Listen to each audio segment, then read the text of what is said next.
दोस्तों, जिंदगी में हम चाहते हैं सुख, शांति और तरक्की, लेकिन अक्सर कुछ ऐसे फैसले कर बैठते हैं जिनका नतीजा हमेशा पश्चाताप होता है। हमारे बुजुर्गों ने अनुभव से कुछ कहावतें बनाई हैं और उनमें इतनी गहराई होती है कि पूरी जिंदगी बदल जाती है। आज हम एक ऐसी ही कहावत पर चर्चा कर रहे हैं। कहावत कुछ इस प्रकार से है, चंचल नार साझे का व्यापार, जमीन बेचकर ली कार और लंगोट का कच्चा यार। ये हमेशा दुख ही देते हैं। ये सिर्फ चार लाइनें नहीं हैं, बल्कि पूरा जीवन दर्शन है। तो आइए इसे विस्तार से समझते हैं। चंचल नार, बर्बादी का कारण। चंचल नार का तात्पर्य है स्थिरता, जीवन में ना होना, अस्थिर होना, चाहे वो स्त्री हो, पुरुष हो या स्वयं हमारा मन हो। एक गांव में एक परिवार रहता था। रामलाल की पत्नी हर समय बदलाव चाहती थी। कभी कहती गांव में रहना है, कभी कहती शहर चलो, मुझे यहाँ अच्छा नहीं लगता, कभी कहती शहर में खर्चा ज्यादा है, चलो वापस गांव चलो। इस अस्थिरता से बच्चों की पढ़ाई खराब होती गई, आर्थिक स्थिति भी बिगड़ती गई और उसको नित नए फैशन करने का बहुत शौक था। कभी उसने अपनी घर की परिस्थिति को नहीं देखा, बल्कि एक अंधी दौड़ में शामिल हो गई। आज हम देखते हैं सोशल मीडिया ने लोगों को और चंचल बना दिया है। एक दिन नया फोन चाहिए, दूसरे दिन नई गाड़ी, फिर नया फैशन। हमारे पास उसके लिए साधन है या नहीं, धन है या नहीं, हम वो नहीं सोचते, बल्कि हम एक जिद में, एक सनक में काम कर रहे हैं। मन स्थिर नहीं रहता और नतीजा कभी संतोष नहीं मिलता। घर में कलह कलेश रहता है, शांति नहीं रहती। यानी मन की चंचलता सिर्फ रिश्तों में नहीं, हमारे मन में, हमारे शरीर को भी नुकसान पहुंचाती है। कभी तय करते हैं सुबह 5 बजे उठेंगे, लेकिन अगली सुबह ही बदल जाते हैं, आज नहीं कल से शुरू करेंगे। टाल मटोल की आदत, क्योंकि मन पर काबू नहीं है, मन चंचल है। कभी तय करते हैं कि पैसे बचाएंगे, अगले दिन ही फिजूल खर्ची कर देते हैं। ऐसे जीवन में सिर्फ दुख ही दुख मिलता है। रिश्तों में स्थिरता, आदतों में अनुशासन और मन में संतुलन, यही सुख की कुंजी है। चंचलता केवल दुखों का कारण है, चाहे वो घर में चंचल स्त्री हो, चाहे हमारा मन चंचल हो जो डावाडोल रहता हो, उससे सिर्फ हम दुख ही दुख बटोरेंगे। जीवन में सुख और सुकून कभी नहीं मिलेगा। दूसरी बात कही है साझे का व्यापार। साझेदारी का व्यापार अक्सर कठिनाइयों और झगड़ों का कारण बनता है। अनिल और सुरेश ने मिलकर एक फैक्ट्री खोली। अनिल मेहनती था, सुरेश आराम तलब। जब फैक्ट्री चली तो दोनों में झगड़ा शुरू हो गया। कौन ज्यादा कमाता है, किसका योगदान बड़ा है। फैक्ट्री बंद हो गई और दोस्ती भी टूट गई। कई बार भाइयों का व्यापार एक साथ होता है, पहली पीढ़ी तक तो चलता है, लेकिन जब अगली पीढ़ी आती है तो हिस्से बंटने लगते हैं और व्यापार बिखर जाता है। आज स्टार्टअप्स में भी यही देखा जाता है। 2 लोग साथ में बिजनेस शुरू करते हैं, लेकिन जब सफलता आती है तो क्रेडिट को लेकर लड़ाई होती है, परिणाम कंपनी बर्बाद हो जाती है। साझेदारी तभी सफल है जब सब ईमानदारी से बराबर मेहनत करें और स्पष्ट समझौता हो, वरना साझेदारी भी दुख का कारण बनती है।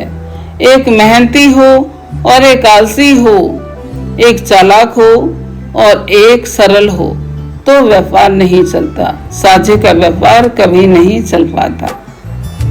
तीसरी बात आती है जमीन बेचकर ली कार। मतलब संपत्ति जो स्थायी है उसको बेच करके अस्थायी चीज लेना हमेशा घाटे का सौदा होता है, दुख का कारण होता है। कि जमीन को बेच करके, अपने खेत खलिहानों को बेच करके कार लेना, शौक पूरे करना। श्याम ने अपनी 3 बीघा जमीन बेची और शहर में बड़ी कार खरीद ली। पहले साल सबने उसकी शान की बातें की, लेकिन 5 साल बाद कार का दाम आधा रह गया और जमीन की कीमत 6 गुना बढ़ चुकी थी। आज श्याम के पास न जमीन रही न पैसा और कार की कीमत तो दिन पर दिन घटती ही चली जा रही थी। कई लोग ईएमआई पर कार ले लेते हैं, सोचते हैं इतना ही तो भरना है। 20-25 हजार 2-4 लाख ईएमआई देकर 7 साल तक परेशान रहते हैं। लेकिन वही ईएमआई अगर किसी छोटे प्लॉट में लगाते तो आज उनकी संपत्ति दोगुनी हो जाती। दिखावे की प्रवृत्ति हमें दुखों से घेर लेती है। ये जो हमारी नासमझी है यही हमारी परेशानियों का कारण बन जाती है। अस्थायी चीजों पर निवेश इंसान को तनाव देता है। स्थायी चीजों पर निवेश जैसे कि जमीन, शिक्षा, कौशल, ये हमें सुख और सुरक्षा देता है। भविष्य की सोच रखो। असली दौलत वही है जो समय के साथ बढ़े घटे नहीं। अंधी दौड़ में शामिल, देखा देखी में शामिल होने से अच्छा है कि निर्णय लें, सोच कर निर्णय लें जो हमारे भविष्य को और मजबूत करें, हमारे परिवार की खुशियों को और बढ़ाएं। चौथी बात आती है लंगोट का कच्चा यार। लंगोट का यार यानी बचपन का या बेहद करीबी दोस्त। अगर वही दोस्त धोखा दे दे तो सबसे बड़ा दर्द वहीं से मिलता है। बचपन का दोस्त था मोहन ने अपने बचपन के दोस्त को बिजनेस में पार्टनर बनाया। वही दोस्त धीरे धीरे कंपनी का पैसा चुराने लगा। मोहन को गैर से चोट नहीं लगी बल्कि अपने दोस्त के धोखे से उसका दिल टूट गया, क्योंकि उसके साथ जो विश्वासघात हुआ था। रिश्तों में भी कई बार विश्वासघात होता है।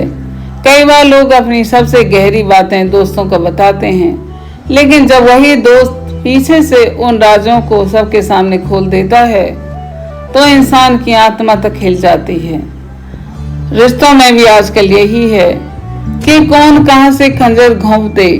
आप विश्वास करके उन पर अंधा विश्वास करके उनकी मदद करते हैं, आगे बढ़ते हैं, क्योंकि आपके पास छल नहीं है। लेकिन वो छल से आपको ही धोखा देते हैं, आपको ही नुकसान पहुंचा देते हैं। महाराणा प्रताप ने भी यही देखा कि कई साथी साथ छोड़कर अकबर की ओर चले गए। गैर की गद्दारी उतनी नहीं खली जितनी अपनों की। सच्चा दोस्त वही है जो सुख दुख में खड़ा रहे। झूठे और कच्चे दोस्त से हमेशा दूरी रखनी चाहिए। सोच समझ कर ही दोस्ती करनी चाहिए, क्योंकि ये प्रतियोगिता का युग है, ये कलयुग है।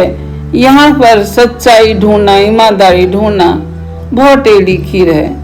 दोस्तों, इस कहावत से हमें 4 गहरी बातें मिलती हैं।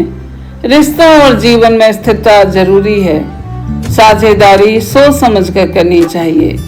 नंबर 3, स्थायी संपत्ति को अस्थायी चीजों में मत गमाओ। नंबर 4, सच्ची दोस्ती की पहचान करो, झूठे दोस्तों से दूर रखो। याद रखें, स्थिरता, ईमानदारी और साझेदारी यही असली सुख की चाबी है।